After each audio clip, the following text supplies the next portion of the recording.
Hello, cousins. Welcome to SASS Mass, our spirituality and support symposium. Think morning witchy chats around a warm campfire. The recording has started, and by participating in SASS, you agree to read and accept the terms of engagement, which we post in the chat. We ask that you mute during the recording for clarity during the meeting and for the afterplay. We'll now get started with a few announcements. Hi, witches. I'm driving, so I hope you can hear me okay. Yes. Thanks. Thank you.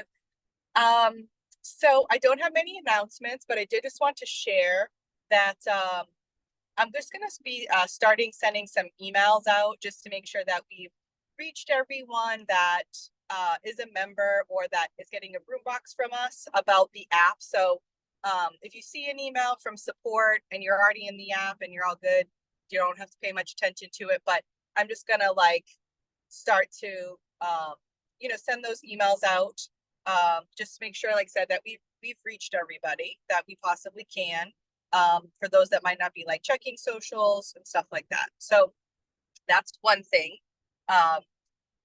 Let's see, it is the beginning of August, so we have started a new moon cycle for those that are doing the broom boxes or in the foundations program. And that means we engage at this time, we're engaging with our journal prompts. And we had a fabulous sacred space meeting. Oh, sorry, my battery's low. We had a fabulous sacred space meeting on Saturday. And then we have 2 sacred space meetings coming up on the 7th. We are getting ready to go to the autumnal convergence, our only in-person event right now at the end of September. So that's coming up super fast. We do still have tickets available through August 10th. That guarantees you we have filled up the first house, which is exciting. And so if we have more witches that want to come, we'll be getting a second house. We're familiar with the area now, so it will be very close. They'll be within walking distance, very close. So tickets may still be available after the 10th. We just can't guarantee them, or we can't guarantee lodging after that point. There are various Airbnbs in the area. So anyhow, reach out to support@brightanddark.org or send us a chat from the website. If you have questions or you'd like to attend or you're planning on attending, you haven't got your tickets yet, just let us know. Yeah, I feel like there's something else, and if I remember, I'll chime in. But anybody else have any announcements? Thank you. I don't think I have any other announcements. Other than the new moon is tonight. We have the new moon in Leo. So how's everybody feeling about the new moon? Is anybody trying to manifest anything in particular tonight?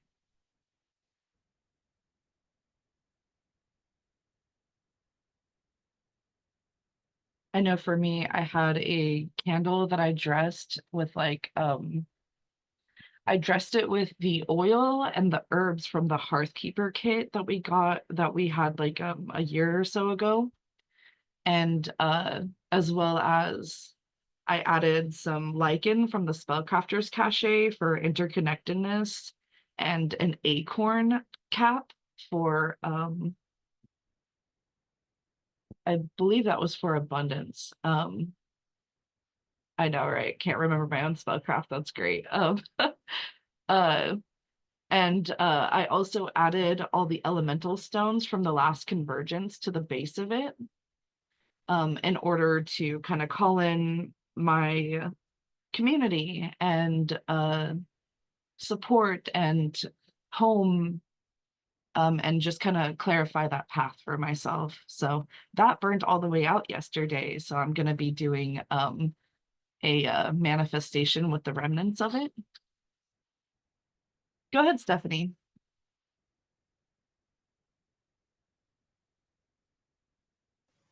Last month, I started a new practice of setting up a new moon altar for the time of the new moon.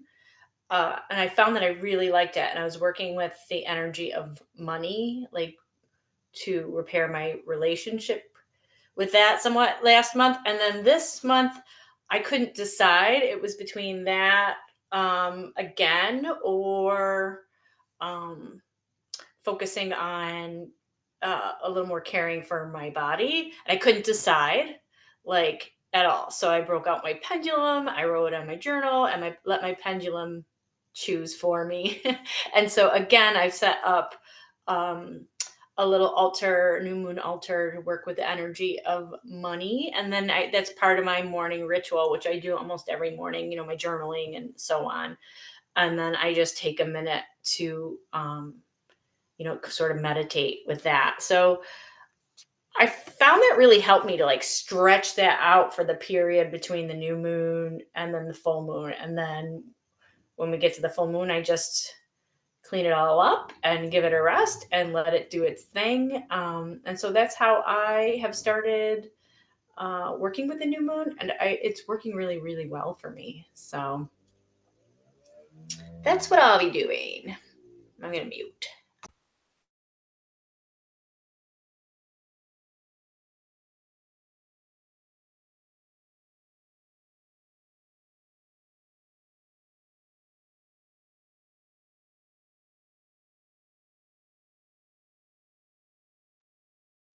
Has anyone been experiencing any catalyst this week? Or also, does anybody want to talk about their spellcraft from last month and how like that's kind of played out for them, if that's had any like effect on how you navigated the last part of the month?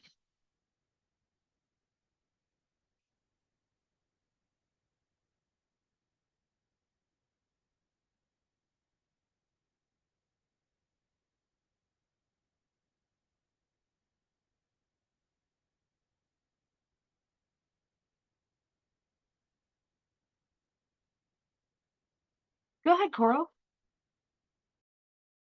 I just did mine on this weekend, Friday night, and I I just been shaking it. Like in the morning, I just have it with all my like stuff that I'm getting ready, and then I'm like, okay, just shake this and like, it feels good. It feels good. It just like imbues me with like that confidence and reminds me, and I'm like, yeah, magic. I love that you've made it part of your routine. That's awesome.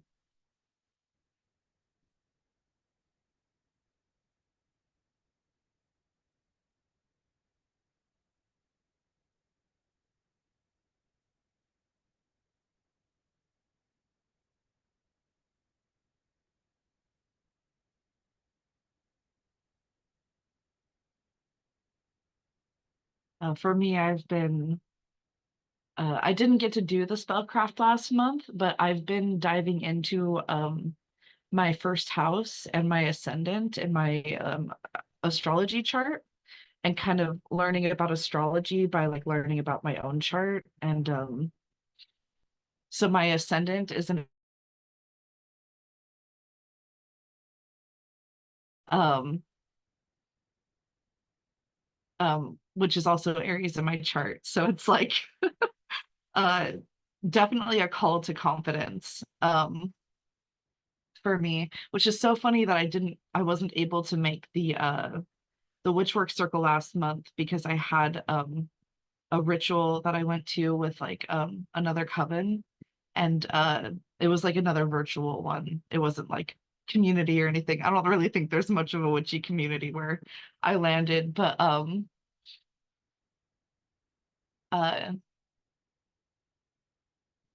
the uh the astrology has been really interesting because I've been learning about like the Greek myths and stuff, since like as a white person that's pretty much what I relate to most when it comes to like the archetypes and whatnot, because different cultures have different archetypes for the astrology signs, just like how there's like the Chinese zodiac versus like the tropical zodiac, which is what we typically use when we're like saying like like Aries and Capricorn and all that sort of stuff. So it's been really interesting to learn about not only like the archetype of Aries, but how it interacts with the other archetypes in the chart, because then when I'm like learning about myself and the way that I interact, like different parts of me interact with each other, it's like helping me get to the point where different parts of me can sit down and talk to each other. Because sometimes it's hard to get myself to communicate with me. I don't know if anybody else has that experience internally, but nonviolent communication has actually been helping me a whole lot with my internal communication too. Um, yeah,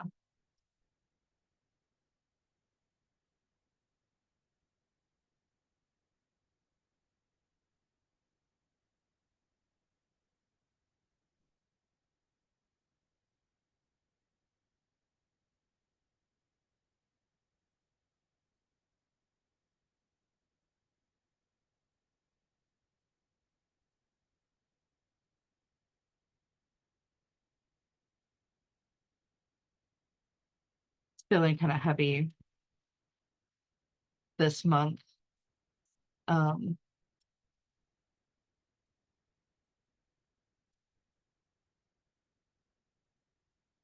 Oh yeah, totally, Taryn. Actually, if you happen to have, she said, I don't think I've ever thought of it being used internally. So if you happen to have the book, the very last chapter, which like if you ask me, that should have been the first chapter, but the very last chapter is about how you communicate with yourself.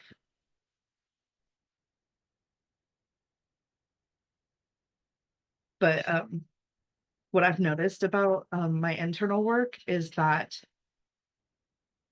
like every way that I communicate externally, it has to like start internally. Nonviolent communication, Ezra.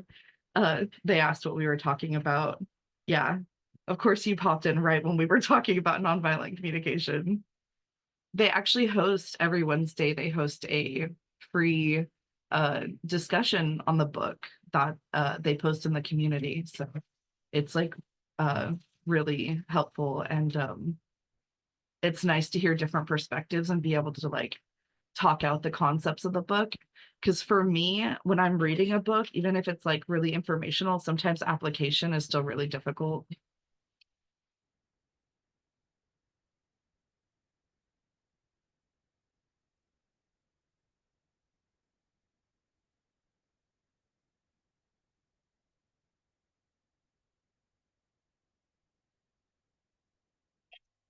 Go ahead, Karen.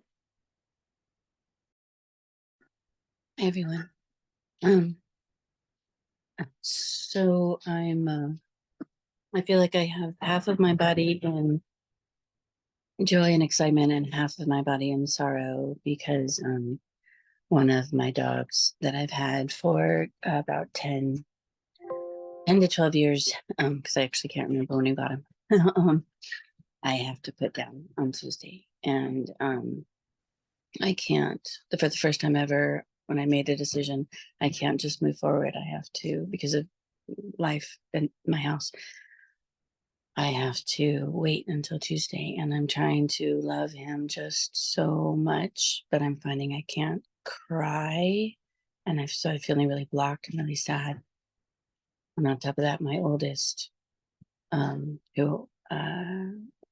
is going to college in Rhode Island, and I live in Washington, so she's going to be across the country for the first time ever. We're going to be really apart for a long time. And she goes, I drop her off on the 22nd. So I'm like really sad on that side. But on the other super powerful joy side, I want to open up a store that's like used books and cafe, but the vibe, the basis is everything that this community is about, right? A safe place, especially for marginalized people and communities, specifically women and LGBTQ. Like really, everything is focused around being safe. And I actually found a space that fits really well. It's an old bank, believe it or not.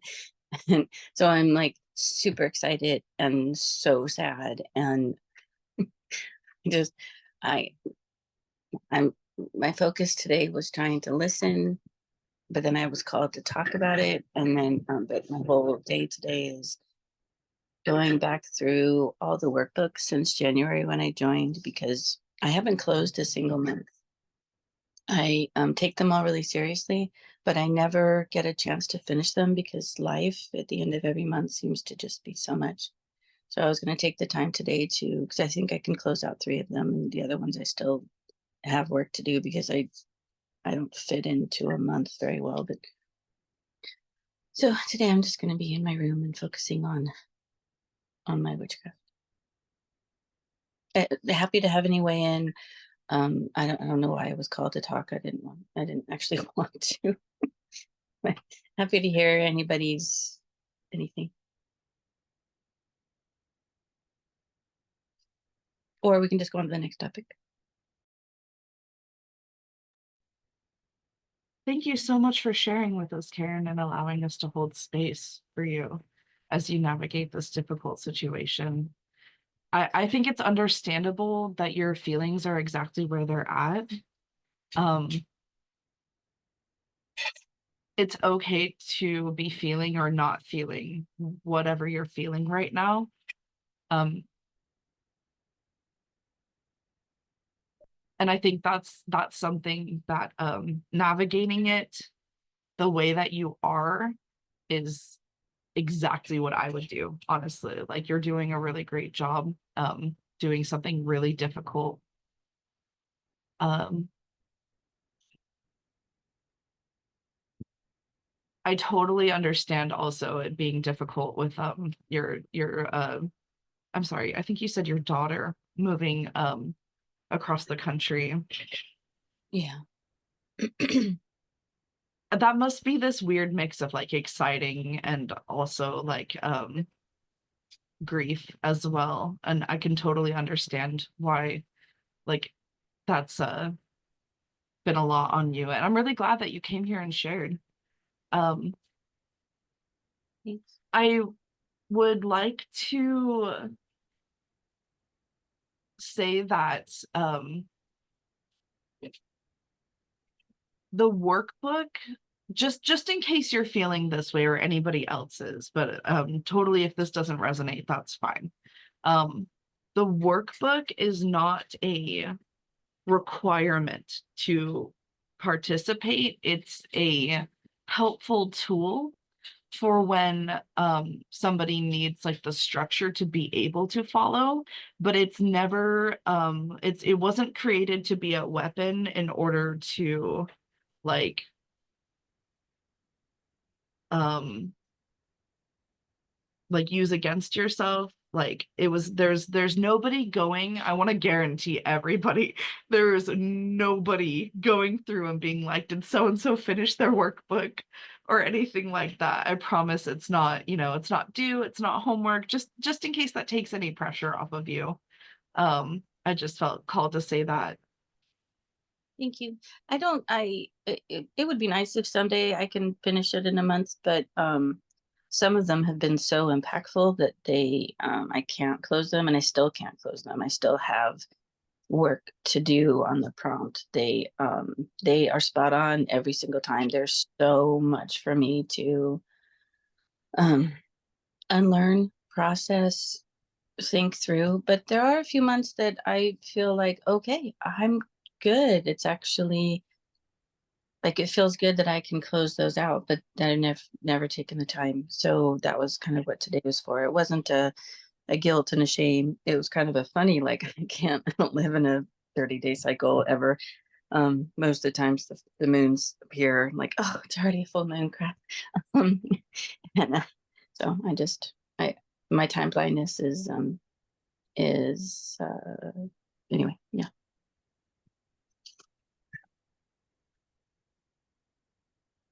Totally. So like I totally feel what you're feeling. Like, that's something that I've learned Every year it gets deeper. So, and every time that I look back at those things, I understand them on a deeper level, and that's fun for me too. So I can totally relate. Go ahead, Renee.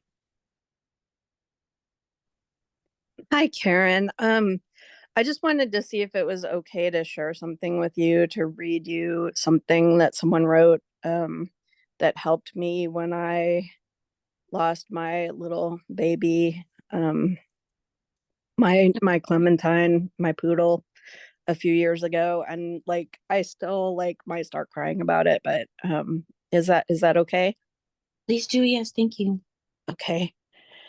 So this is someone I follow on Instagram that goes under the name Hexen Cult, and he is an animal lover and lives out by the desert. And if he finds any abandoned animals or animals that have died, he buries them, and he memorializes them. So it's someone that has a really strong connection with animals. But this is what he wrote. He said, "A last moment, a final touch, one of my own, a true angel cradling her head as she died, 2017. I post this not in reminiscence, but because a friend of mine is now suffering from a malady that many other people suffer from in these same moments, the questioning and doubting of her actions. And there is something I think needs to be said, and I speak not only as someone who has suffered this loss, but also as someone who has worked as a volunteer grief counselor for people who have lost their pets. Simply put, there is no perfect exit for them from this mortal coil that is both free from pain and emotional distress. People will constantly chastise themselves. They should have put the animal down sooner. They should have sought a different treatment. They should have waited a week longer. Any of these variables. Just a sec. Sorry, I gotta find my spot on the next page. Oh my gosh, I'm sorry. Nothing to be sorry about. Please don't apologize. Okay, I lost my spot there. Okay. But none of them would have altered the end result. There are just one of 1,000 different paths that lead to the same place. It's amazingly easy in hindsight to see a different path as better and more humane and chastise yourself for not taking it. But you've taken one of those 1,000 different paths, you will see it from 1,000. Sorry. But you had taken one of those 1,000 different paths, you will see from it 1,000 more paths that you could have taken instead and chastise yourself again. And none of them, despite whatever alternative narrative you may conceive in your head, is actually better. Each path ends in the same place, and none of them lead you through free from pain for yourself or your friend. As long as you have acted out of love and respect and done the best you can for them, you absolutely must absolve yourself of any guilt or questioning. Your friend never asked for anything other than love, and if that is what you have given along the way, don't fall into the trap of doubting yourself. If your actions were guided by love and respect for yourself from doubt, and know that whatever path you choose at the end was the right one. And I just hope that helps you a little bit. Thank you, honey. I do. It does. I really appreciate it, Renee. Okay.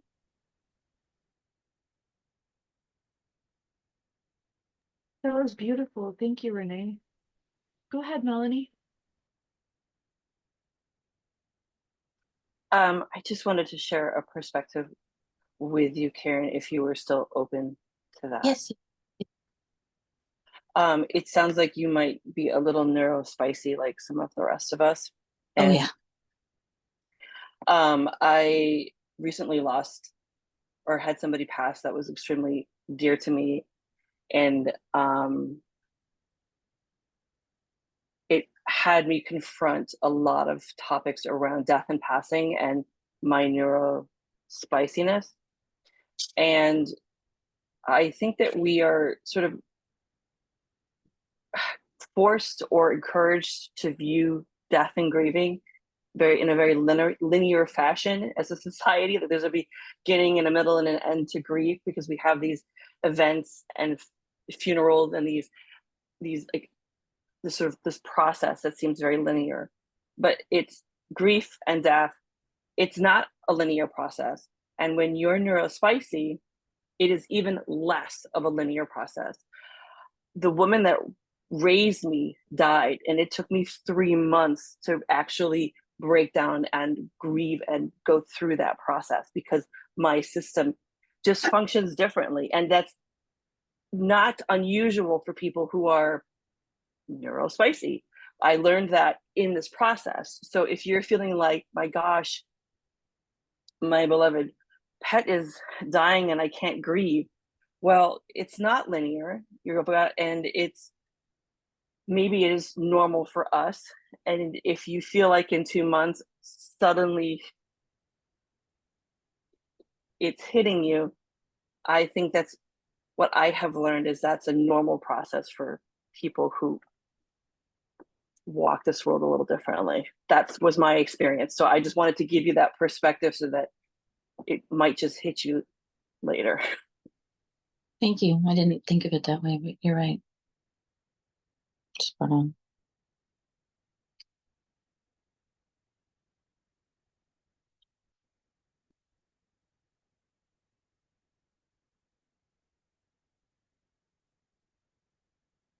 I didn't have anything else, so somebody wants to bring up something, a different topic.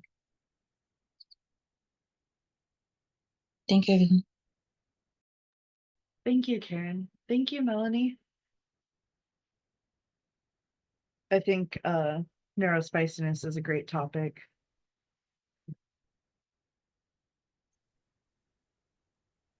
Yeah, go ahead, Morgana. Commenting further on grief and grieving,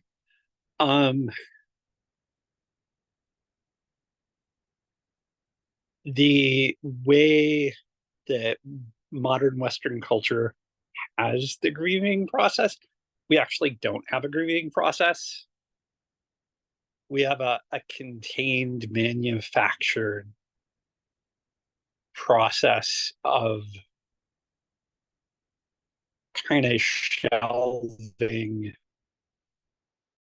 the dead, you know, whatever form that beloved being is. It's not supposed to be linear because time isn't linear. And being that your memories are cyclical, you know, your experiences are cyclical, and all these things are supposed to happen within community.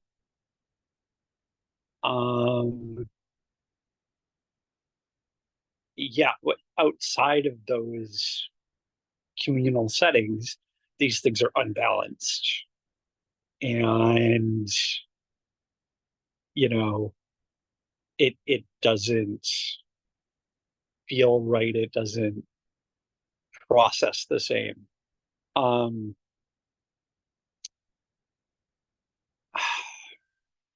When you start to look at death and dying outside of a European Western culture, when you start to look at it within European Western culture, you know, in times past, you know, pre-industrial revolution, it starts to make more sense. It involves family, community. It involves, you know, actually speaking of that person. Not just, you know, a little piece of paper that's got like a couple paragraphs and, you know, okay, you have this tiny little piece of paper I'm going to give you, and we're going to talk about this for like a half an hour, and then we're going to eat tiny sandwiches and tiny pieces of cake at this religious institution afterward, and then we never talk about this again. That's not healthy. That's not healthy at all. I'll just say it as it is. So yeah, that's my thing with grieving. I've been grieving lots of things. So my grief journey is pretty present. And in honoring that, some days I cry. Sometimes I cry bitterly, because that, in this case, this person is not physically here.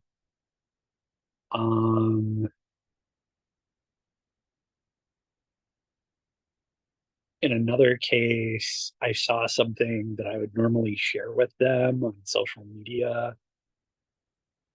I was sad, but I was also happy because I was reminded of their joy and their goofiness. And I was also reminded that they're not gone, they are on to their next incarnation. Because we are energy beings, and energy is never destroyed, it just changes form. That's true with everything else in nature, so why wouldn't it be true with us? So I've definitely said enough. So I will pass to Ezra.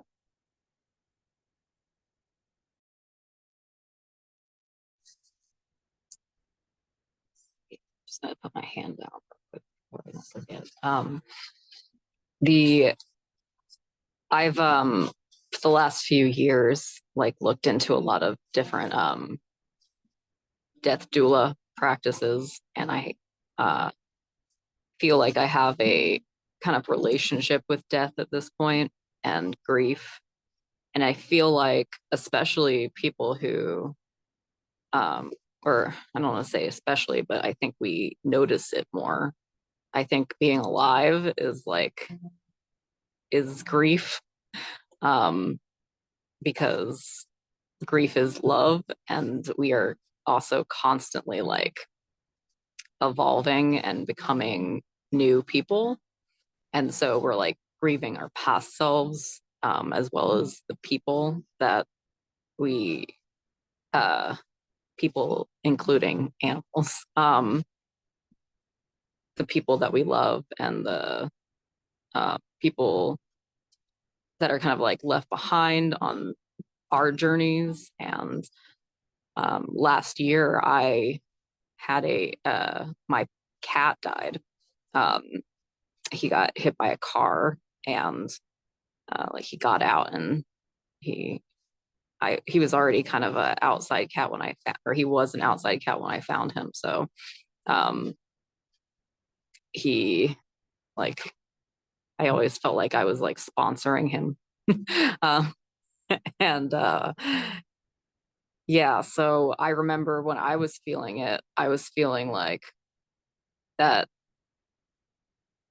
death is only real from our human perspective, and that it was kind of I imagined it kind of like a mushroom where he had or he's still under the surface.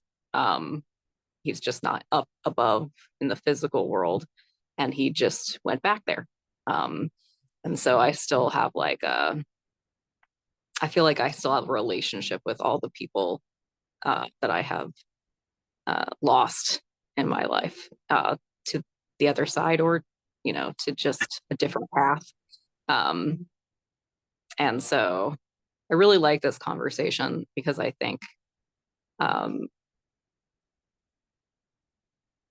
death is treated like a dirty topic and like something that we're not allowed to talk about, or that we're not allowed to feel any like joy and remembrance type of thing. And I was when Morgana was talking, she reminded me that the let's see, about sitting Shiva. I'm Jewish, and like I really like some of the practices that help physicalize, like bring into the like somatic world grief, and how like sometimes people will rip their clothing that they wear or that they wear that day, and like they'll sit lower than a chair, like on a stool or on the floor, or on stairs, and just like to literally like let your body know that you are low, and that's okay. Like you're at a low place. And the community like gathers around people, and it's like a mitzvah to visit people who are sitting Shiva, and like, you know, bring them food and that kind of thing. And so whenever you know, they make it like a rule, but I just like it as like a guidance system. Like I think some of it makes sense as a somatic practice of grieving, of letting your body be in on it. And obviously like crying is also acceptable, but it's not always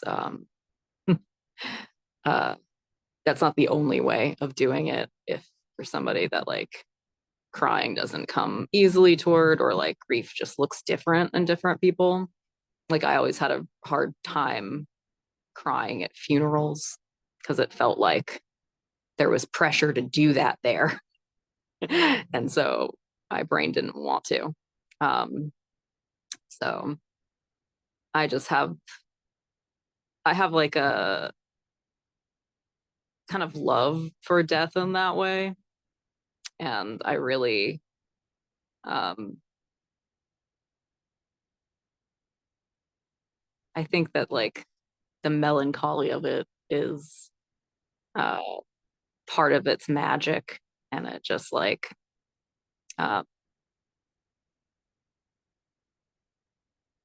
the kind of like death rebirth like line is always really highlighted for me. And so I just really like this topic, I guess. So that's all I really wanted to say. Renee? Hello. Sorry, I got emotional earlier. When it comes to animals, I just lose my shit. I mean, sorry, that's just animals are my, you know.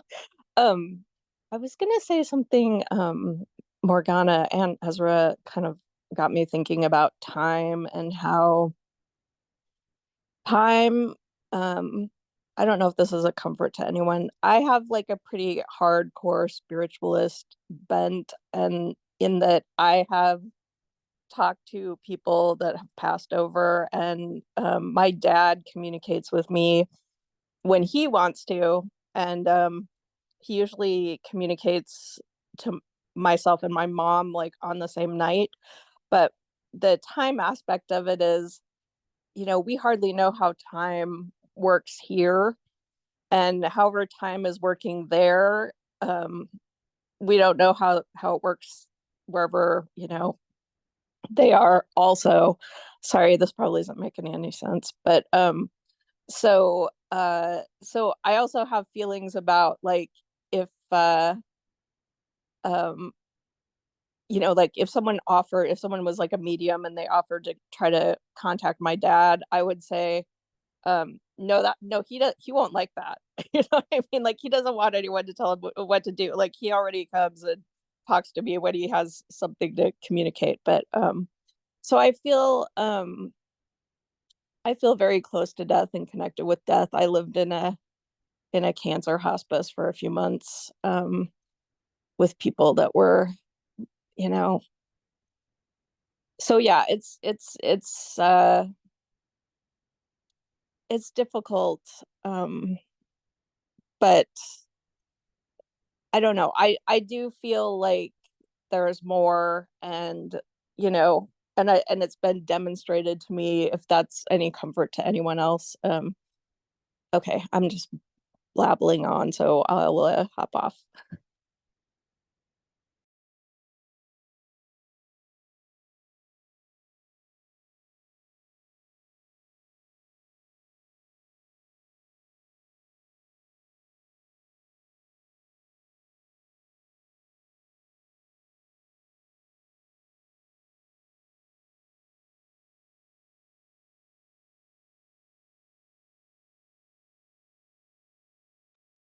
Get it, Renee. There was something kind of on this topic, but also off topic a little bit, that I wanted to share with everyone. I'm reading this really great book right now. It's called The Ecology of Souls by Joshua Cutchin. And it has a lot to do with kind of what we've been talking about. But I also highlighted this little bit that I thought would be good to read, because it kind of addresses sometimes when people are having experiences or encounters they don't want. And I think this gives a good kind of insight into why that might be happening. And this part of the book, there's a lot of, it covers a lot of shamanism. So this says the shamanistic impulse is ancient, primal, and universal. Yet deprived of a framework by materialism, modern Westerners have no idea how to react when the spirits come calling. Terrified, we cram them into pre-existing cultural boxes. Demonic possession, hauntings, fairy contact, alien abductions. What we perceive as trespassing in the ecology of souls may in fact be an invitation. The other world, filled with our dead, seeks communion with us through diplomats straddling realities. The people who have had these experiences are, many times rather unwillingly, being dragged into a shamanistic apprenticeship, said author Joe Lewells, discussing alien abductions with Mike Cleland. The people having these experiences are being taught how to heal. Their consciousness is being elevated. They are being given opportunities to help people. And then it says, we need shamans. And if society doesn't provide it, the universe will. And I just think that's like a really good kind of explanation for sometimes when we have encounters or, you know, strange experiences. You know, it's, you know, something trying to contact us. And it most likely does not have ill intentions, you know. And I love that idea that, you know, if we don't provide magical practitioners, the universe is going to provide them for us. So that's what I wanted to share.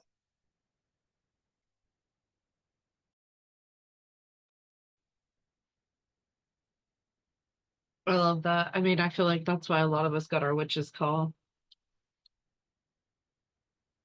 Yes. That's why when I read this, I was like, oh my gosh, like I have to share that because that totally makes sense to me. Totally. I love it.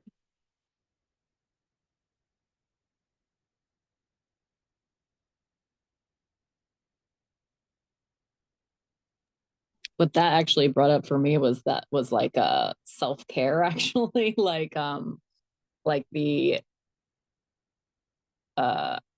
like the way in the way that, like, if you don't end up taking care of yourself, eventually a breakdown happens. Like the universe chooses for you to rest, essentially. And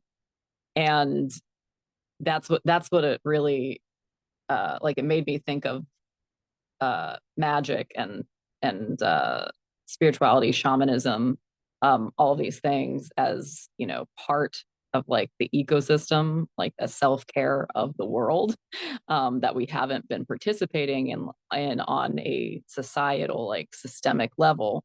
And and so like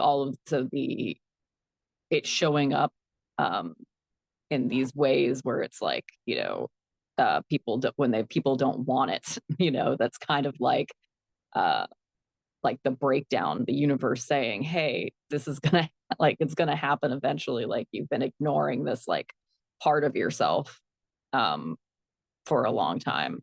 So I guess it's kind of like all of us are kind of engaging in magical, self-care, spiritual self-care by deconstructing everything that made us not want to do those things. And then we're developing it and nurturing it and, caring for it. So, Morgana.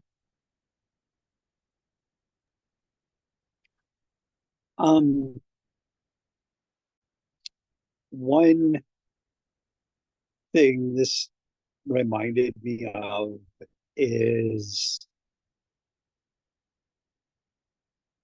well, a quick aside, I picked up a book recently and it was on shamanism. And in the introduction, they were taking all these cheap shots at witches. And I'm like, I forgot that there's pretty much in American and European culture, there's this witches versus shamans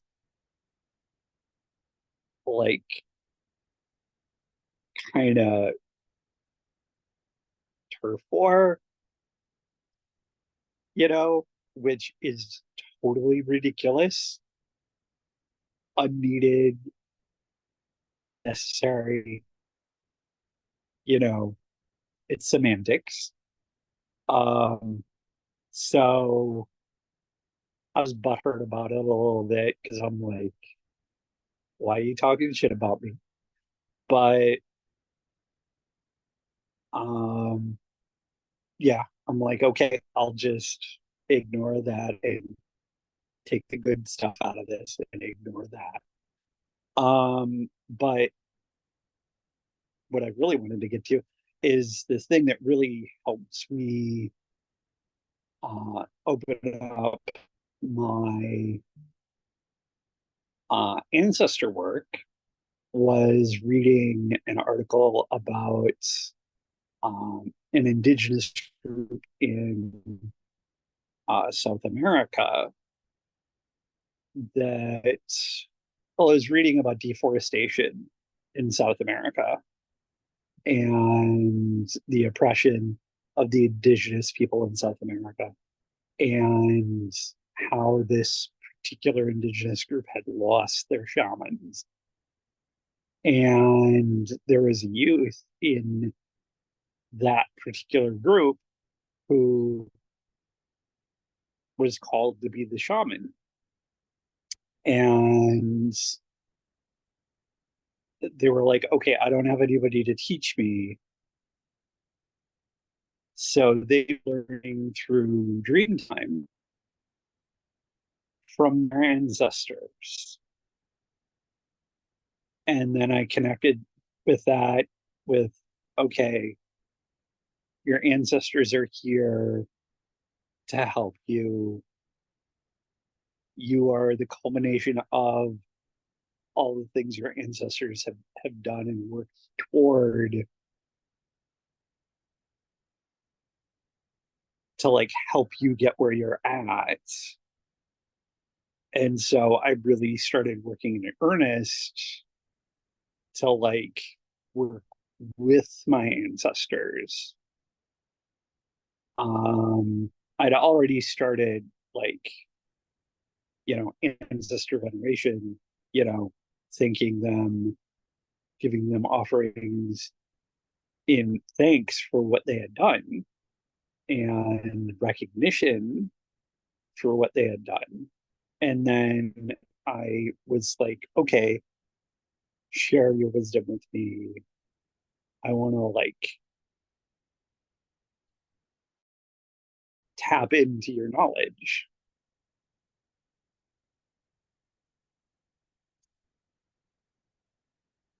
And it made a huge difference.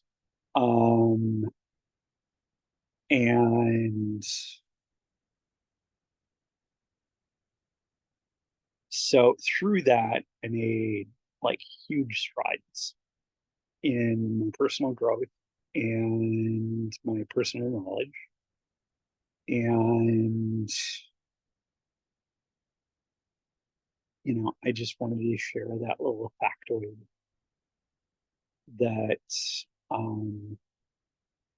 your ancestors want to help. They're there and they're waiting to help you. I know a lot of people have heard that before. I just want to reiterate it and like encourage you through my personal experience that, you know, they're sitting there being like, pick me, pick me.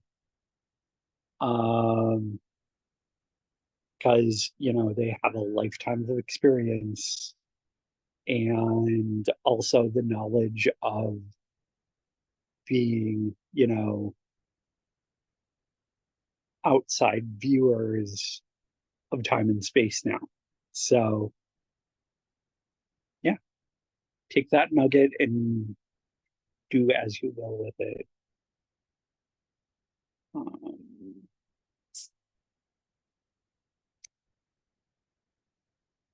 Renee, I think, is next. I'm gonna be pretty quick. I just was gonna say, I am from where shamans come from. So, in Alaska. So, I grew up on some shaman tales, and there was a man that used to come into my coffee shop whose grandfather is a shaman, and I didn't know there was kind of like a rivalry with witches and shamans, and in my experience here, you know, the shamans, they kind of are not as revered as they should be, and and so people, the indigenous people here, like if you're into it, they're into it because you know, um a lot of times the Westerners just kind of blow stuff off. But I was gonna say, one of the things this man told me that his grandfather had told him when he was a little kid was, he said he had a vision of people being able to talk to each other across the world, and every at the end of every fingertip they had a little mouth that they used to talk to people across the world. And so what is his grandson that told me was, he said, he goes, yeah, he was talking about the internet. He was talking about using a keyboard and being able to talk to people all over the world with, but it was just really interesting because you know, uh it was like it was a prophetic vision. Anyway, um yeah, it's interesting because like I'm just happen to be reading this book that talks about shamanism, but that's kind of territory um I wouldn't cross into, because I do feel like it's very strongly indigenous, and especially where I live. And yeah, it to me, I mean, I don't know, people probably won't agree with this, but to me it kind of seems like it should be a closed practice, like just in that, um I don't know, maybe that is something up for discussion, but um it doesn't feel very different than witchcraft, but it definitely does feel like an indigenous practice, at least here and in my experience. Maria. Hello. So I missed a little bit of the beginning because my phone overheated when I was outside in the car.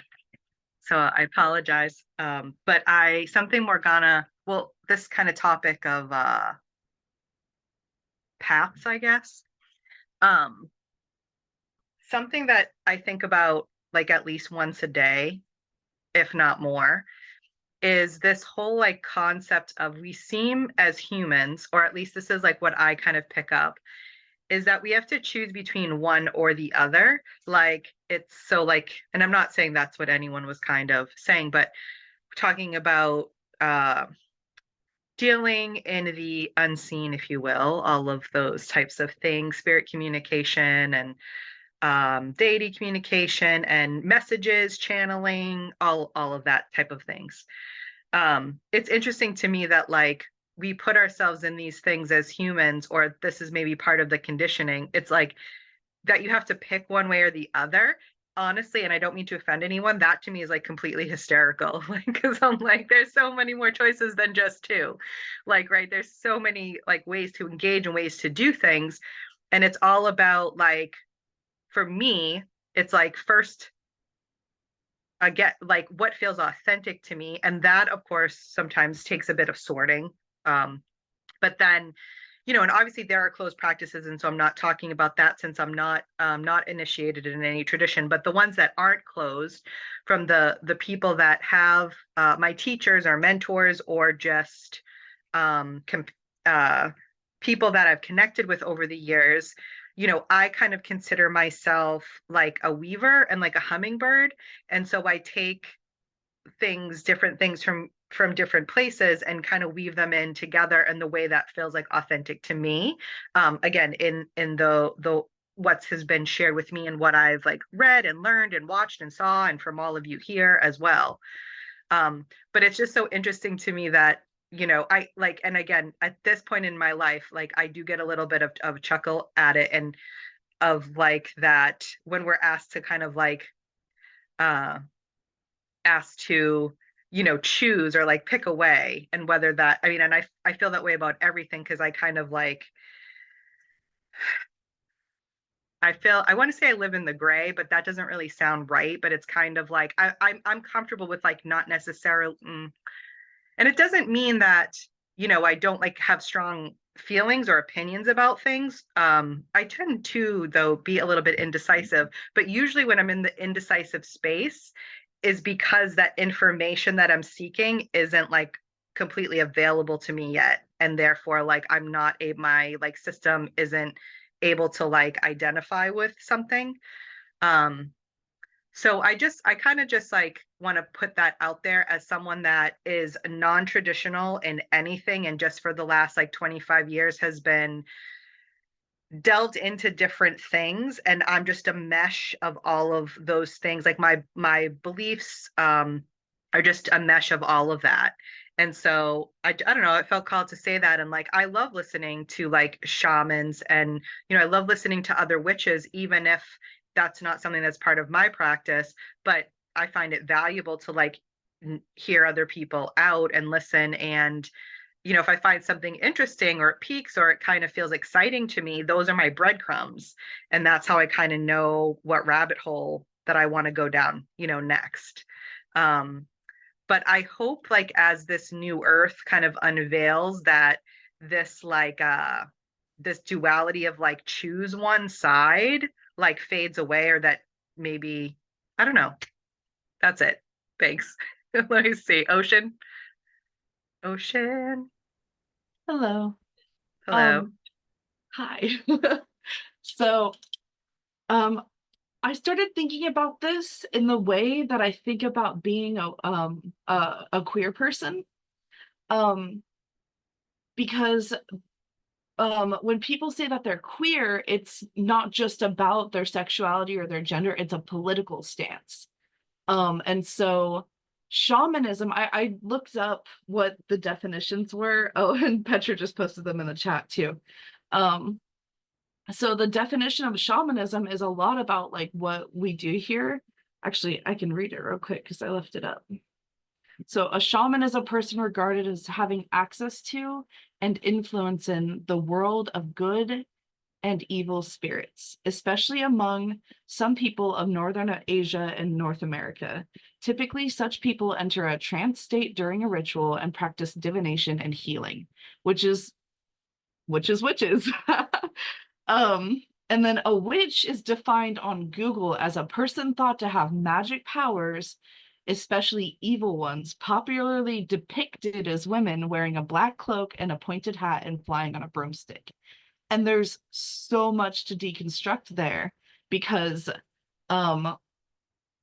so to me, being a witch or calling myself a witch is a political stance saying, actually, I'm redefining what witch means by practicing in a certain way. And so I think that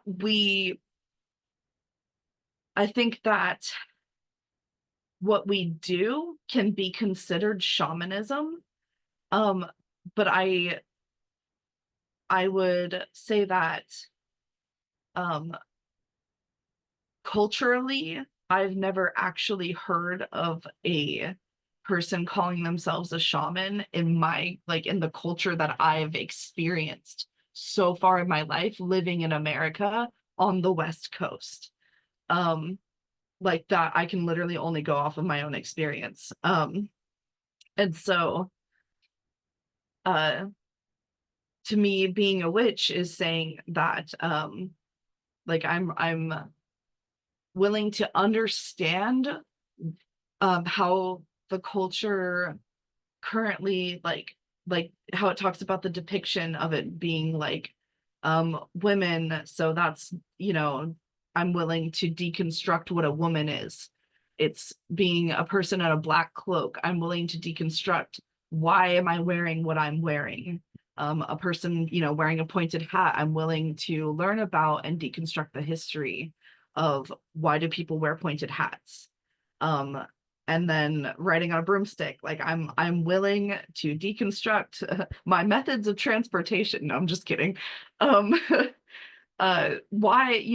broomsticks are associated with witches and women, and how this is all, the way that we view it now is through all these different lenses of capitalism and patriarchy and colonialism.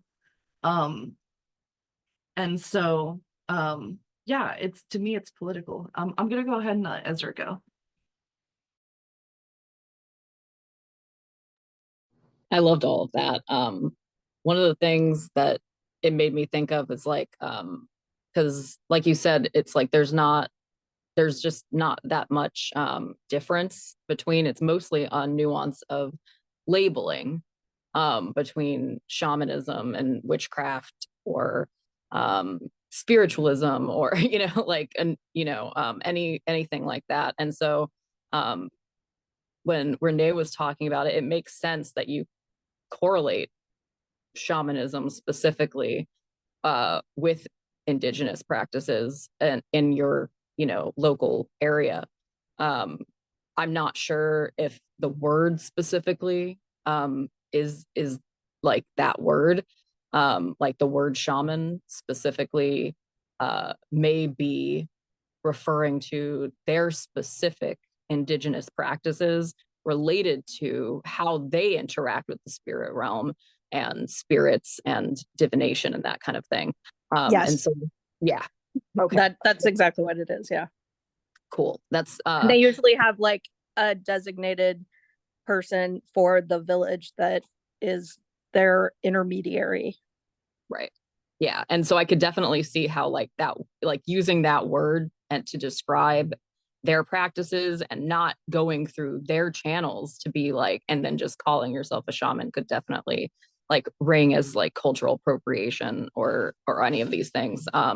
And I think, but obviously the actual practice of, engaging with the spirit world exists in all cultures, and it just depends on what you're calling yourself. It depends on, like, that's why I think a lot of us concentrate on following our own inner compass and what resonates with us specifically, because there has been such a history of like white people going saying, oh, I see what you're doing right there. I'm going to imitate it without any of the deconstruction and like heritage and cultural like learning behind it, to then say, oh, well, now I'm a shaman, and then I'm going to go like, sell it to other white people usually.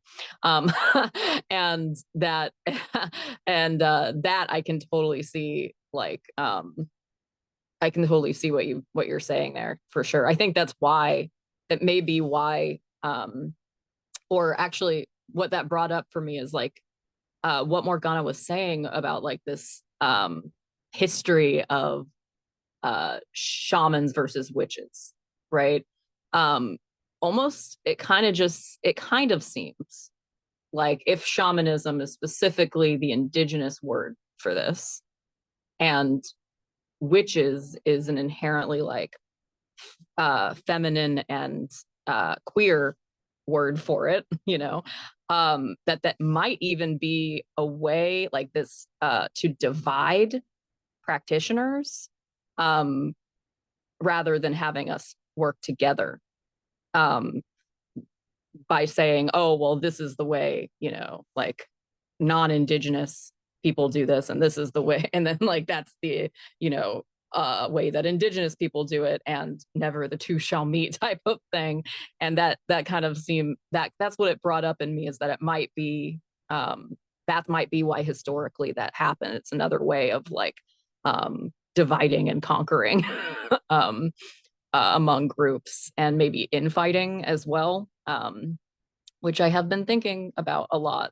So about the nature of infighting, and like, like I like discourse, and I like getting down to like the nuances of things, and talking like we're talking here, but then sometimes it does feel like a distraction from the actual. So it depends on what the intention is and where it's going, like what it's leading to, I guess. But that's all. I think that's all for me, but that's what it brought up. I think Melanie was next. Hey, yeah, I hope I'm not side questing too far off topic, because I had to pop in and out because my house is chaotic. But it kind of goes back to something that Morgana said, and then the whole labeling thing, which is, as I've been sort of delving into some ancestor work and learning about what my ancestral traditions are and trying to communicate with my ancestors, I had to let go of labels, because they don't want to talk to me if I'm using the label of witch. They don't want to talk to me if I'm using labels like magical practitioner, because they didn't see themselves that way, even though we might see themselves that way. Like, so like my great grandmother, and, so I'm actually having a lot of like conversations and kind of like work around what this labeling really is. And do I need the labeling, or do I just need the practice? Because as I let go of the labeling and just focus on the work, like my non-shitty ancestors are coming through. So, because I certainly have an abundance of like problematic ancestors. So, I love like Maria's term, like weaver. I was like, oh, that's pretty amazing, because that's pretty non-threatening. I wrote that down in my book of shadows, by the way, Maria. But sorry, that's all I was going to share, was that I had to kind of release all of those labels in order to really engage in some of my ancestral traditions, because they didn't see themselves that way. So when I stopped, I started to be able to engage much deeper, which was pretty cool. I don't know. Sorry. I think I was just side quested on myself. And I don't know if your hand is still up or back up, or if it's Morgana, but I think it's Morgana.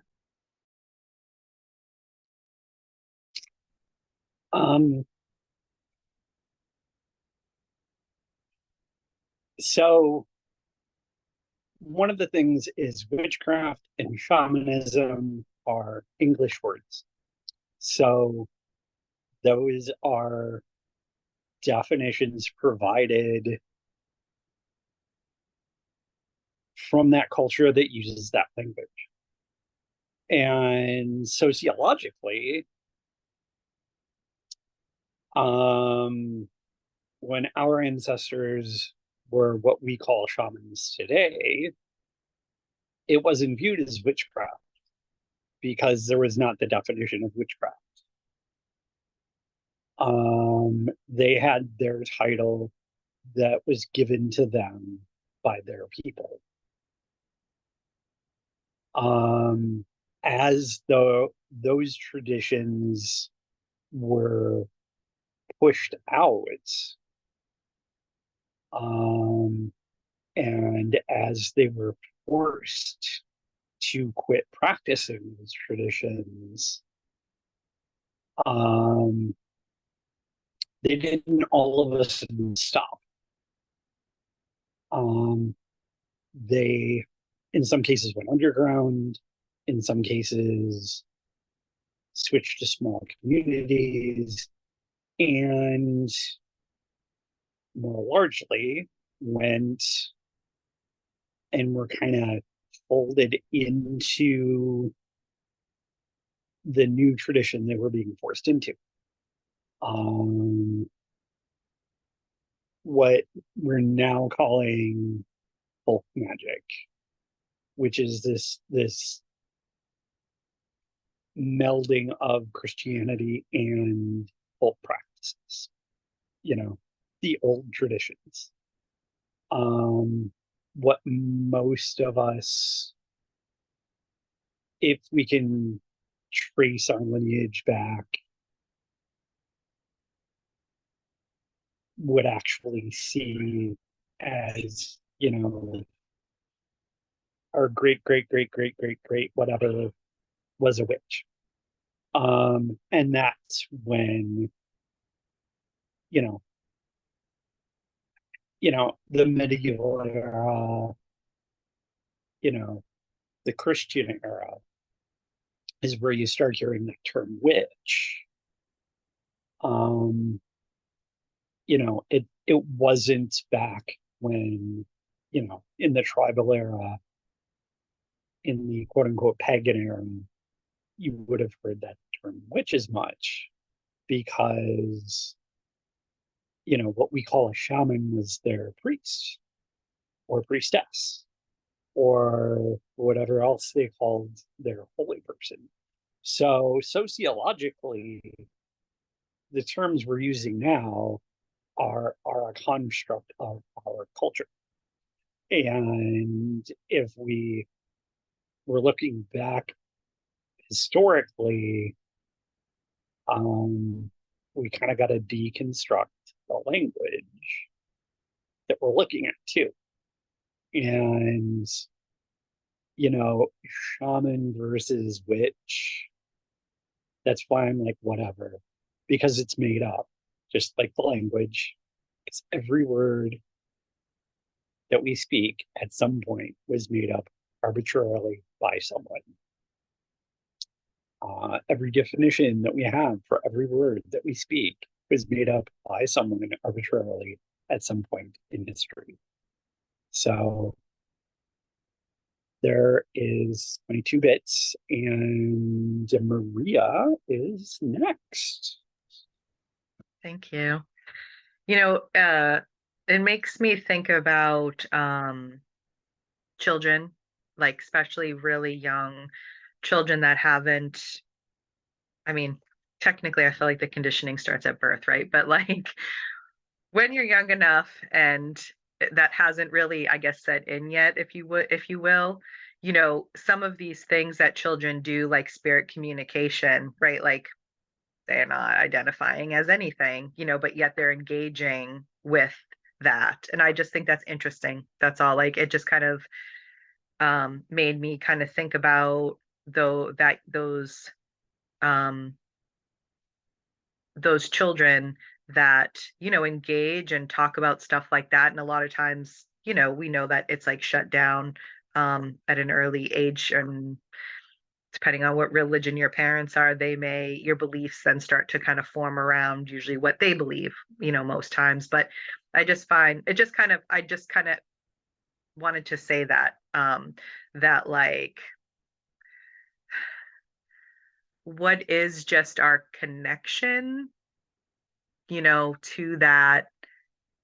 And then we have all of these rules and structures and like names, that we kind of call things. And like I said, I do want to say, like, it's just like the way that I feel about things, to really be honest. But I also, I do like respect. I don't have a strong connection to like one culture or one religion. So that's like where I'm coming from when I'm saying these things. I just don't. I wasn't raised really in that way either, because my mom was divorced and ostracized from the Catholic Church, and then so she didn't like enforce, even though like I knew that was there. And there was things that did happen where I did kind of feel maybe a sense of obligation to family for doing the way that I did certain things in the past, but I really like didn't. So I did I have that freedom as much as like the shadow work I processed to involve my parents. That is one thing that I'm kind of grateful for, that anyhow, blah, another direction. So it just kind of made me think of that. And I guess maybe there's a part of me that I don't want to sound insensitive to like somebody following a tradition, or I'm like, aware of cultural appropriation. And so I'm just like aware of it. And I don't mean to, yeah, I do want to be respectful, but at the same time, like I'm very open with like my experiences. And so, anyway, that's just where I'm coming from. So thanks. Thanks for listening. Next person is Taryn. Okay, well, Maria just took the words out of my mouth. So my thing is about cultural appreciation. Of course, I want to be sensitive, but at what point do we draw the line? Because every single culture throughout history has been influenced by another culture. And like for me, I'm from Germany. Well, Germany was what we call Germany today was originally settled by the North and the South, and heavily influenced by the Swiss. So, okay, then what is German culture that we shouldn't appropriate? You know what I mean? Like at some point, we all take something from some other culture. Ponytails. How many of us have ever worn a ponytail? Well, that's Greek. So do we stop wearing ponytails because it originated in Greece? Or, you know what I mean? Like, there's certainly some incidences where I think it's appropriate to say cultural appropriation. And the thing that comes to mind is white sage. Now, white sage isn't just used by indigenous tribes of America. White sage is native to only 2 specific areas in California. So it is specific to those tribes that are indigenous to that area. So yes, I feel like if I were to start using white sage, I would feel like that would be cultural appropriation. But, I'm going to still wear a ponytail. So it's just kind of like, yeah. So that's my question is like, how far back or at what point do we, are we going to research every little thing we do to see where it originated from and then decide whether or not we can use it? I mean, that's for medical purposes, everything. If one culture has a cure for an illness, are you not going to use it because it's specific to their culture? So I don't know, that's just the way my brain works.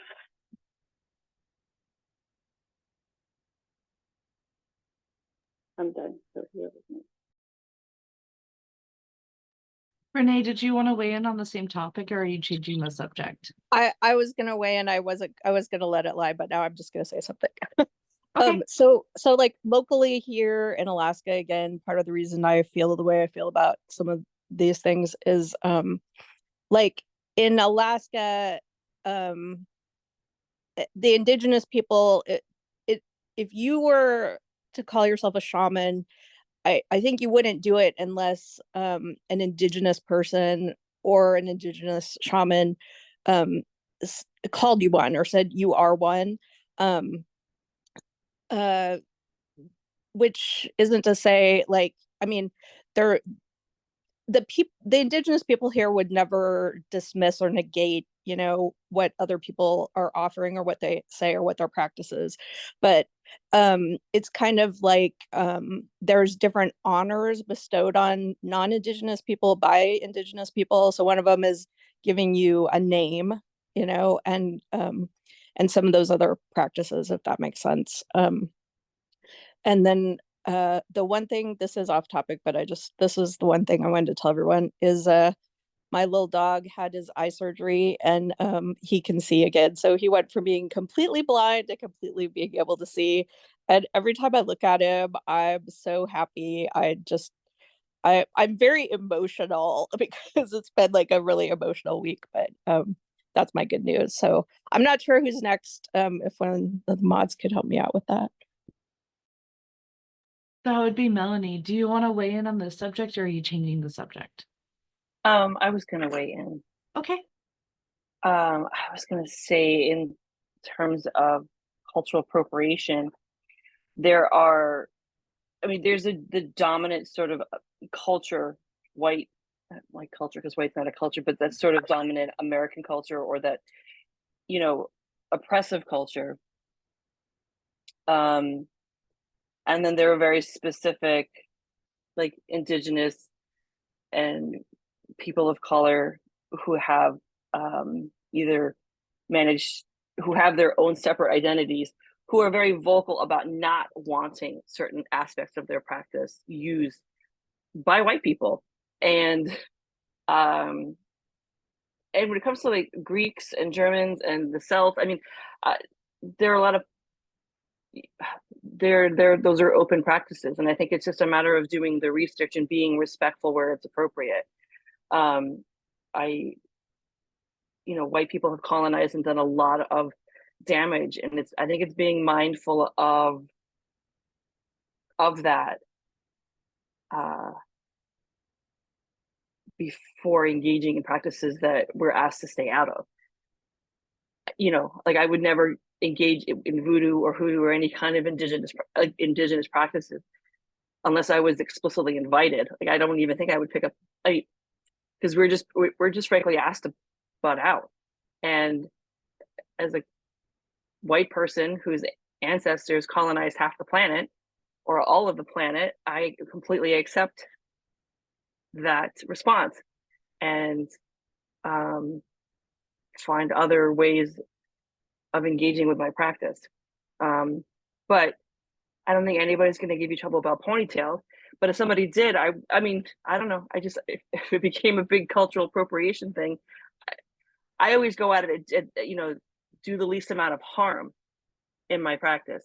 And am I going to really receive the benefit of that practice if I am taking it from a culture that my ancestors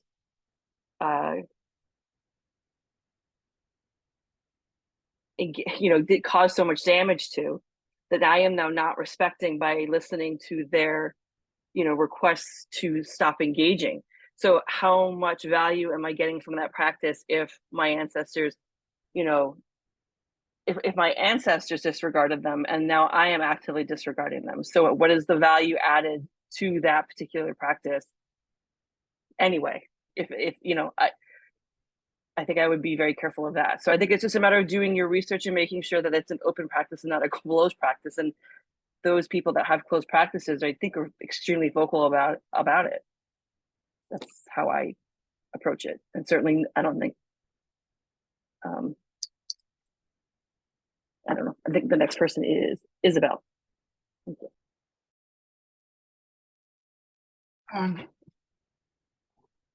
Can you hear me? Oh, okay, thank you. I was outside in my garden, so I couldn't see who was speaking in terms, but this has been a attitude that I've taken towards this topic, is that if you feel that somehow you are taking anyone's else culture and they might feel disrespected about that, so that I just don't do it. And this coming from a Latina, where maybe I've taken on, let's say, and I know this sounds petty, but as far as even just clothing or hairdo supply, if I feel again that someone else might take offense to it, I don't do it. But I don't think that, generally speaking, no one is being harsh to people who otherwise might be celebrating your own culture. As when somebody comes across that they are owning now what is inherently yours. And I mean, inherently, that's your culture, maybe. And I say this as an example. 2 weekends ago, I went to a powwow, and there happened to be two ladies that clearly were not Native American, but they went from stand to stand. We just happened to be going shopping on the same areas. They went trying to educate the Native Americans that were there of what their culture is. And and they were dressed as if they were Native American from a different century. And hooray if you're celebrating them, but it didn't come across that way. And the people who they were engaging with had enough class as not to shut them down or push them away. They simply let them speak, let them be on their way. It wasn't worth it, because sometimes you're just never going to win with someone with that kind of mentality. And I happen to think that in this group, we grow in way. I think we guide ourselves by our own intuition of what's right and wrong, and we just simply don't. But so this is not coming across how I had thought about it, but a vernacular of just knowing what and what not to do is not as simple as black and white. And again, when in doubt, I guess we serve ourselves to maybe not. And I'm sorry, it's not coming across how I had intended. I was all worked out about 2 people ago, and I thought, oh, yes, I've got a point. And now I'm all over the place because everybody was making such great points.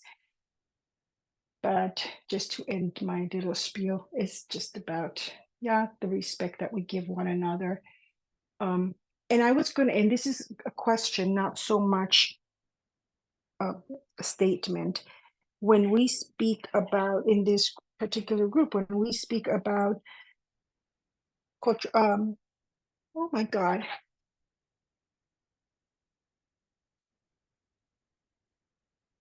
Forget it. I forgot. I'm so sorry.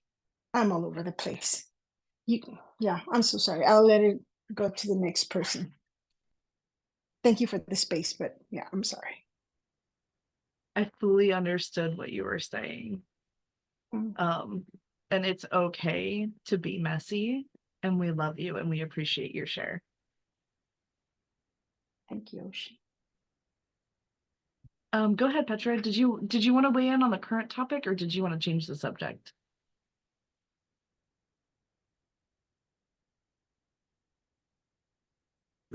There we go. I just wanted to weigh in. Okay. Just about the cultural appropriation piece. I mean, I think Melanie made really good points, and I was like kind of just like nodding along. I'm like, yeah, but I just think I think that for me, and I'll just speak from like my experience, I think that it is always important to center power and harm when engaging with other cultures. So it's the questions of like, who can I hurt by doing this, and who might make a point, because all these ladies are white. Oh, I think someone's on. No worries. I was like, I don't know what's happening. I was like, am I echoing back? I'm like, no, that's not what I'm saying. It's something else. It's okay. But I think it's, like the idea of like who can be hurt by this, and who might not feel safe to tell me what I'm doing is hurtful. It are questions that I think about I grew up in Saskatchewan, where there's a really strong kind of cultural Cree presence. And, you know, I grew up going to powwows. I grew up going to learning about like going to Wanaskewin, which is like basically where like a buffalo jump is. And, you know, there are teepees and there's other cultural ceremonies that happen there. And you can be a part of, you're invited into the culture as a white person to learn. And and to be respectful. And so it's like I grew up from like a very, very young age being exposed to like, and my dad is also just kind of like a culture nerd. So it's not just that, like we have this thing every summer of like folk fest where you like go and learn about other countries and other cultures and like what they eat, what they believe, all these things. So that's been a part of my life for a really long time. And I think that whenever we're talking about practices that are from racial, I think one of the defining features for me is like, is this a practice from a racialized group? So essentially like a non-white group. And because I think that, you know, I understood, I don't remember who was speaking. I think maybe it was it Taryn? I can't remember. Sorry. I was like, I was listening and then I was multitasking. So I'm like, I missed who was talking. But when someone was talking about like, you know, German people and Nords and Swedes and whatever. And I think it's, you know, it's pretty safe to say like if the people are white, probably barring if the people are Sami because they are white but indigenous, and so that would be a line and even in those groups in like Scandinavian countries of like being mindful of not taking practices from a group that is like still oppressed, but are you know, are white in the global scale, but are indigenous to their area and have had their lands taken away and are persecuted and whatnot. And I think that that's the pieces looking at like, am I taking away something from somebody that can't even access their own practices? Or in the past 100 years, have these people been persecuted for this? And I think that that's a pretty easy question. If you're like, hey, this like, I don't know, whatever it is, like if for indigenous people, like they're most of like the Sundance, smudging, other things were criminalized. And so as a white person, it's like, hey, if the people that this practice is rooted in were criminalized for this practice in the past 100 years, maybe I shouldn't touch it. Or if I'm really interested in it, can I build a relationship with someone who is an elder or a practitioner in that discipline, in that practice, and ask curious questions? And in the same time, if they say no, am I willing to respect that boundary? Because I think that this is really, a lot of this stuff comes down to spiritual boundaries and being respectful of those things. And something that I've realized, and I've heard other people on TikTok and other places say, you know, like, you can smudge with white sage, but that practice and the spirit of that medicine isn't for you. So what are you really calling in with that? And I think that that's the thing to be mindful of, is like, some hinky shit can happen if you're not like, I'm not saying bad, I don't know, but it's one of those things where it's like universal precautions, right? Like, there are things that you just do to keep yourself safe on the day to day, like wash your hands after you go to the washroom or cover your mouth when you cough or whatever. And some of these things I think of as like, these are the universal spiritual precautions. It's just like being mindful of like, where does this come from? And why do I feel really drawn to it? And what is it about it? And is there something, like getting curious with the desire and the intentions underneath? Because I think the other piece that I've learned a lot from like indigenous elders especially, and I think braiding sweetgrass is a really great place for this, for people who don't have access to kind of indigenous knowledge and knowledge keepers. But if you do have those people in your areas, I think building those relationships are really important. Is you know, about the idea of good medicine. So this is a practice that I've been, like, an idea that I've been introduced, like taught throughout my lifetime. So usually if you're taught an indigenous practice, at least what I was taught was like, you credit the elder, right? You're like, I learned this from this elder, because that's the way in an oral tradition that you keep you cite your sources, essentially. But you know, for me, it would be like every indigenous elder, that because it's kind of part of like when you talk about any type of practice, it's a foundational component. And essentially the idea of good medicine is that like the intentions with which we do things really, really do matter. And so, and I think that it's also important when we feel entitled to something, where we're like, no, I really want this. Like, that really strong emotion is a beautiful opportunity to get curious about why. Because there might be some ancestral healing there. There might be some generational trauma there. There might be something there that is really potent and could lead to a lot of growth and learning. And I think that that doesn't need to be a source of shame of like, I feel entitled to this thing and so I'm bad. It's like, no, you might feel entitled to this thing because you had ancestors that were entitled to things, and that lives in your somatic memory in your body, and you have an opportunity now to unlearn it. And I think that that is to me, I just wanted to provide that like reframe, because I think that it's important.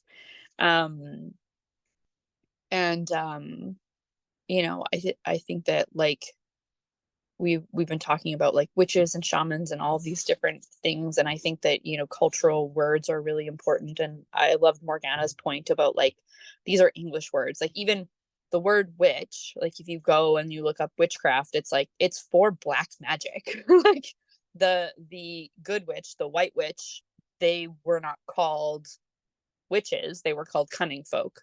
They were essentially like you know, people thought that like the bad witches were cursing the cows, so you needed a cunning folk person to come and like counter the thing. Like, it was all about this like battle between good and evil, right?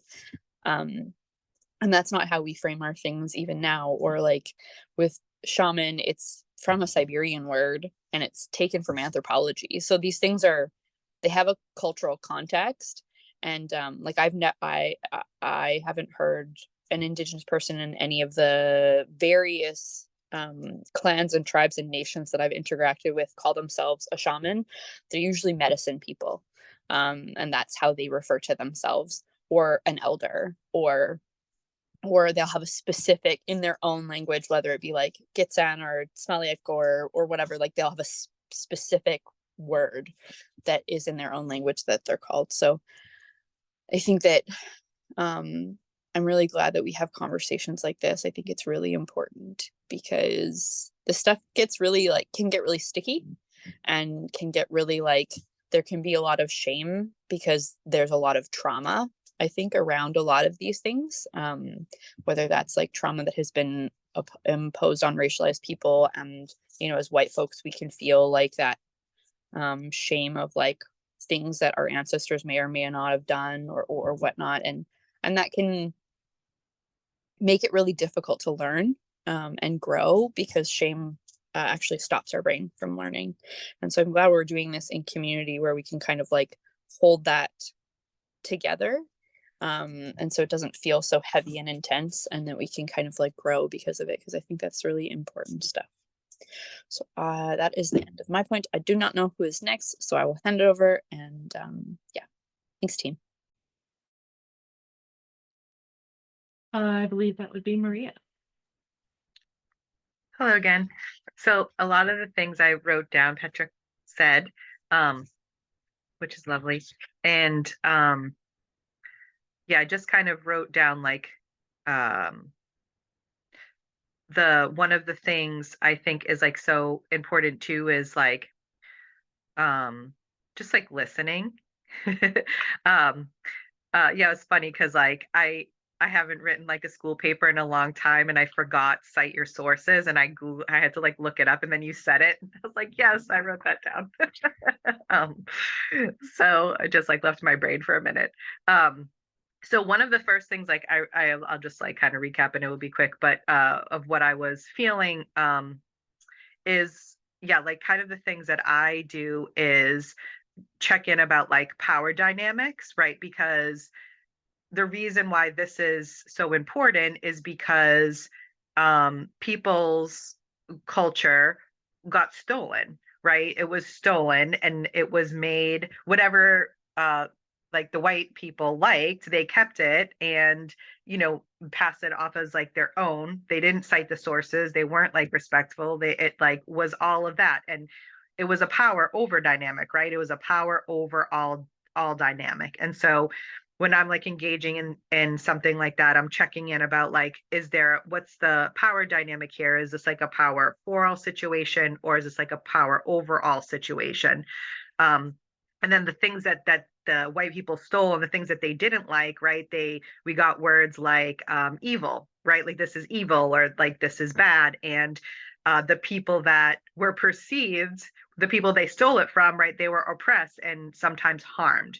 So it's like those are the things that, you know, I kind of think about when I'm thinking about what might be the power dynamic here.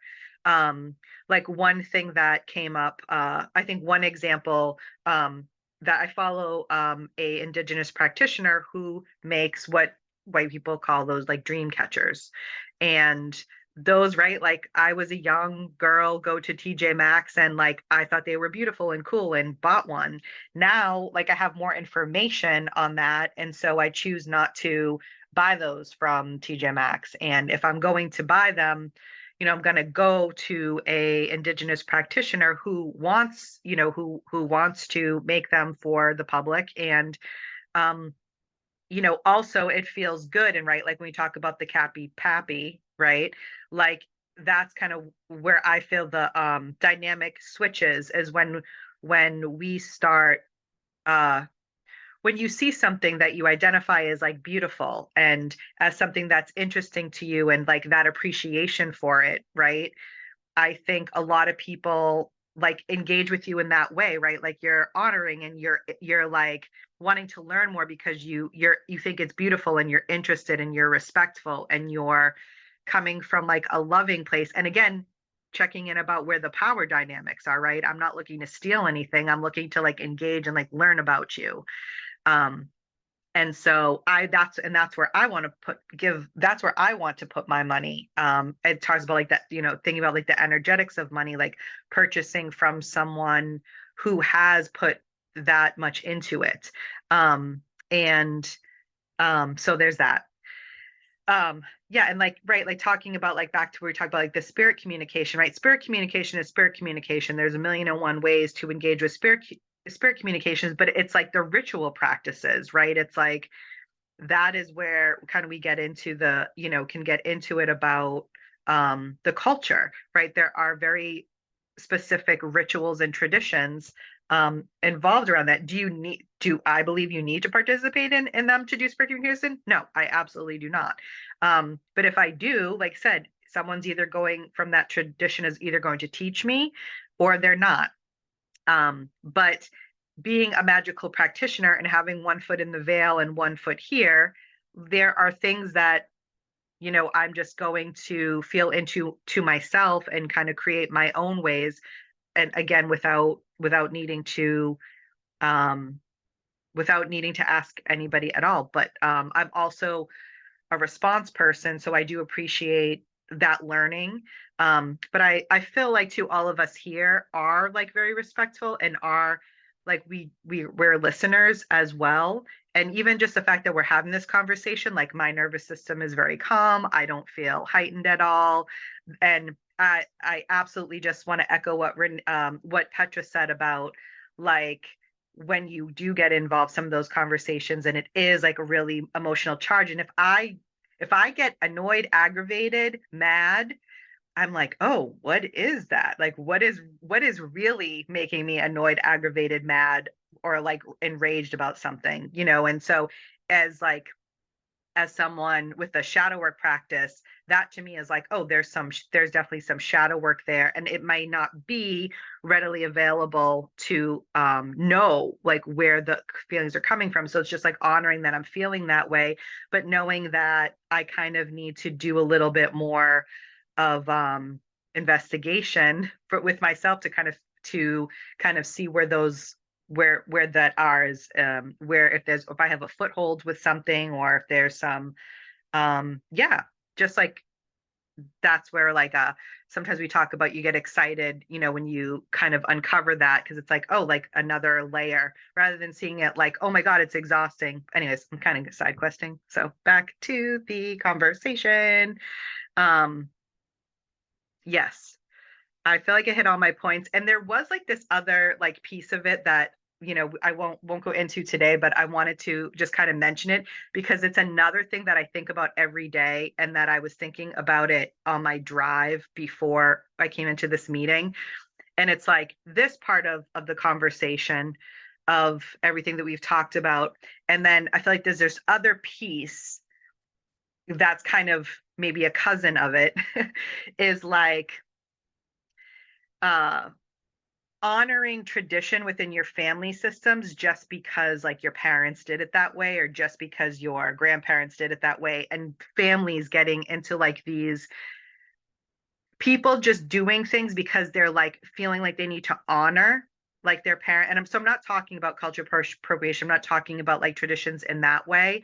I'm just talking about like maybe something that doesn't feel aligned with you, and we just keep going about the cycle because that's the way like our families do it. So anyways, that just came up for me while we were talking about this, but that is kind of like another segue side quest. So I'm going to stop there.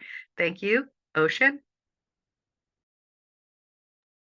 Thank you. So, racism and cultural appropriation has been something of an interest to me lately, if I can really call it that. That feels a little weird, but so last month in the Spellcrafters Guild, we were asked to explore a new like tool or like part of our practice.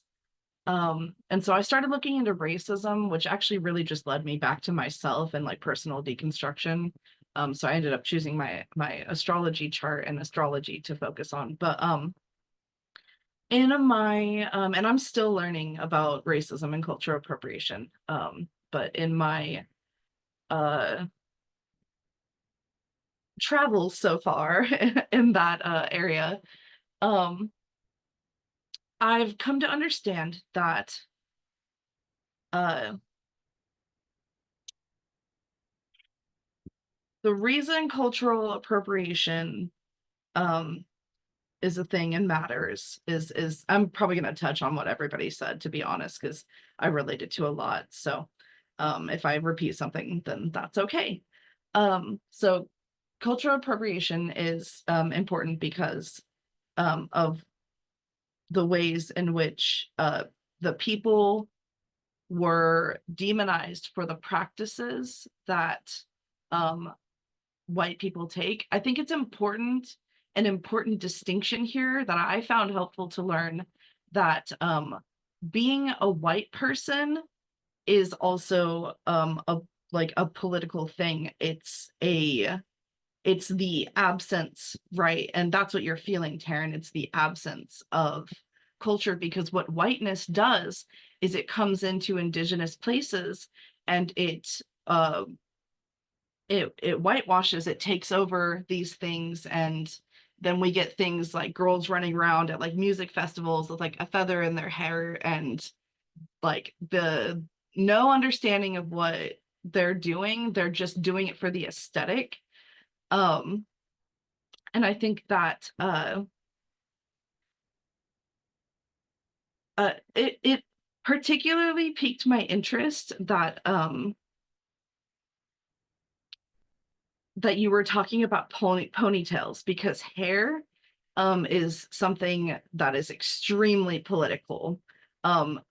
Up until I want to say it must have been 2018 maybe, or 2019, is very recently that Black people were allowed to wear their natural hair into workplaces. And what I also learned in my travels was that when you're there's a difference between cultural appreciation and cultural appropriation. So when you're wanting to learn something, about a different aspect of culture. Like I was interested in dreadlocks at one point, and then I went the other way really hard and was like, no, it's racist to even have dreadlocks. What I've learned is that dreads and locks are two different things. So when Black people have it, it's locks, but when white people have it, it's dreads. It's cultural appropriation because Black people couldn't wear dreads into work, but white people could. It's about, it's like how I was talking about being a witch is like a political term for me. And also I like how how a couple of different people brought up how like words don't have meanings on their own.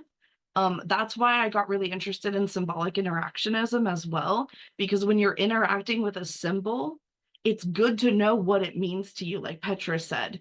But it's also good to know, like culturally, like what the group believes a word or symbol means. Because like, for instance, like racial slurs, right? There are plenty of racial slurs that are just words, but because of the context of the history and the like cultural ways that it's been used as a weapon, like it matters that like what words that we're using.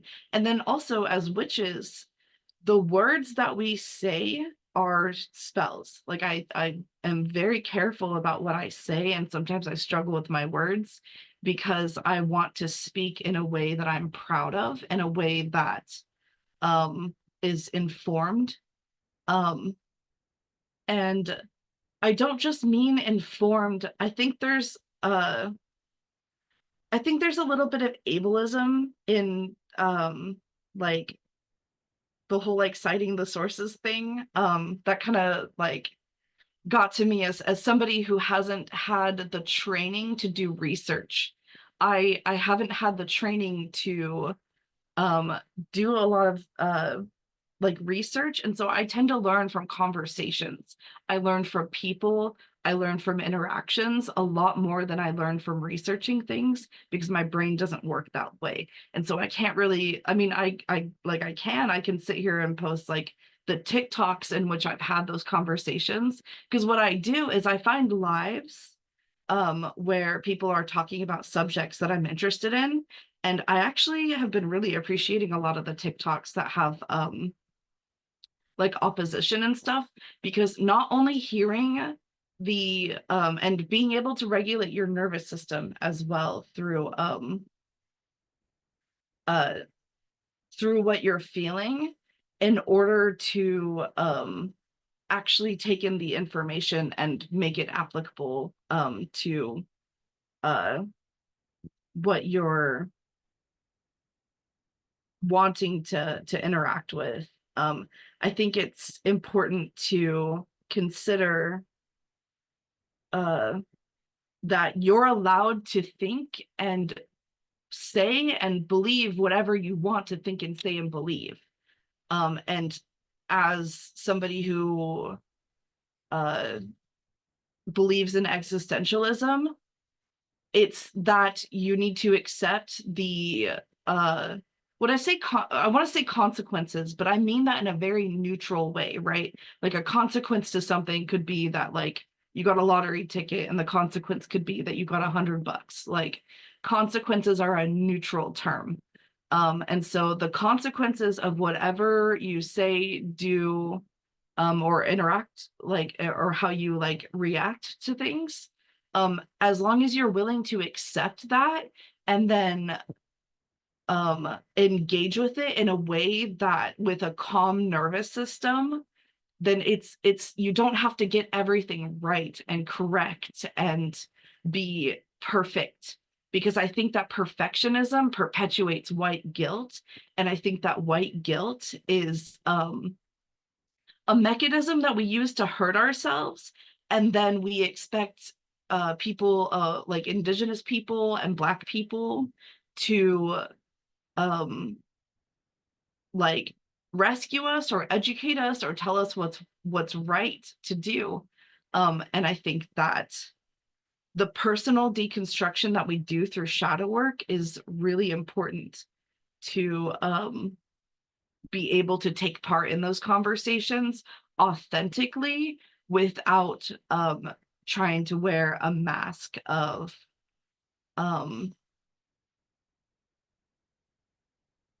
like political correctness. I don't know, that's the thing. We are at time, but I don't want to cut off this conversation. So go ahead, Melanie. Just please be mindful of that we're over time if you can. Thank you.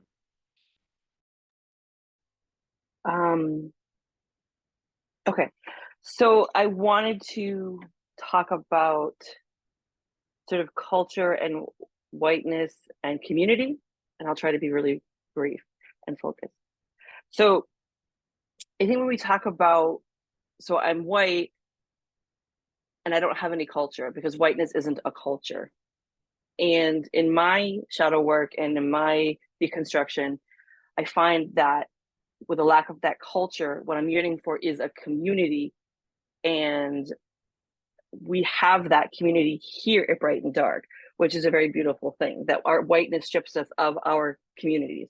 We don't have that whiteness comes in and robs us of that identity.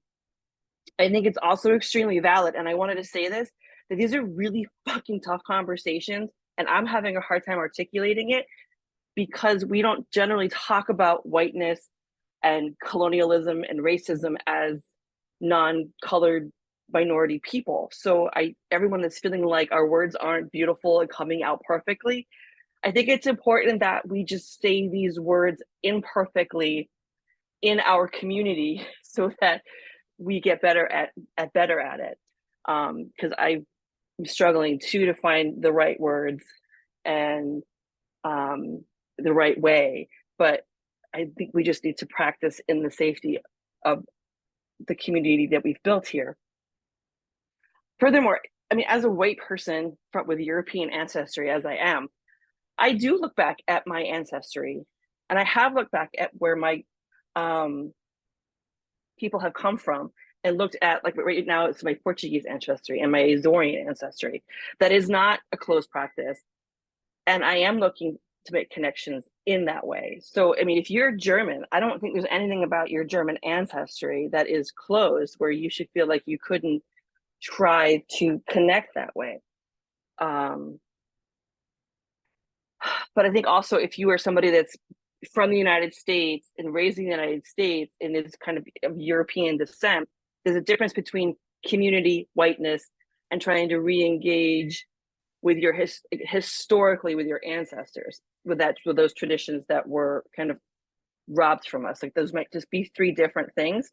And for me, Bright and Dark kind of helps to fill the void of community, of that community as I re-engage ancestrally, respectfully as I can. I'm going to button it up because we're out of time, and Maria's got her hand up. Thanks. I just feel like I wanted to quickly just like weigh in for Taryn's question. And I think definitely this is like a to be continued. We could never I don't think could all feel complete within just 2 hours because there's so much to this. But I feel like, and I know so I done like my ancestry and all of that. The way that I practice magic, I'm not necessarily, I don't think you're right. It's hard. So, and this isn't going to be perfect, right? And it's going to be messy. And I'm like someone that if I say something and I'm willing to get feedback and hear other points of view. So I just say that because what I'm going to say is like, you don't need to, if you're German ancestry, you don't need to go back there and figure that out. If that doesn't resonate with you or you don't feel aligned with that, like you're not limited to that. Basically, I feel like what's like available to you is like so much. I don't think there's like right now, there's no like rules. I feel like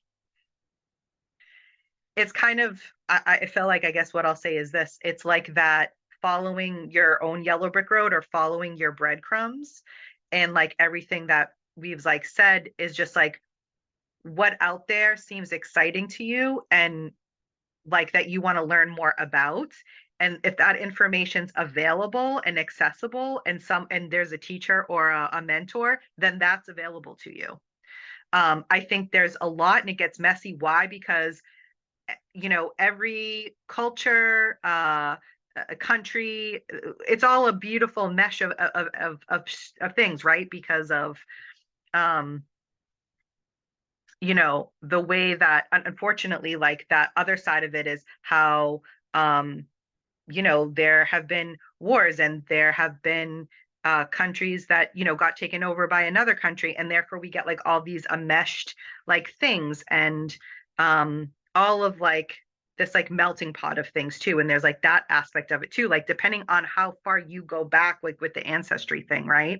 So that's just interesting. But besides all of that is like what we're kind of doing here at Bright and Dark. We're not following anyone's tradition, right? Like we're a little bit following the lunar cycles and what a full moon and the new moon, and we're not following like one tradition in terms of our ritual practice and how we engage in like that ritualistic part of witchcraft if you choose to do it that way. So I think there's like almost like so much available to you, and it's but time, and I don't want to kind of go over, but I just wanted to say to Taryn, like, I don't think anyone is saying that you need to follow your German ancestry because that's maybe where you go back to. I don't think anyone is saying that. If that's something you want to do and want to explore, you can, but you don't, if you don't feel connected to it, you don't have to. That's all. Thank you. Goodbye. Thank you, Maria. Thank you guys so much. This has been such a great conversation and such a great SASS. I hope everybody has a really great new moon tonight. Have a good day.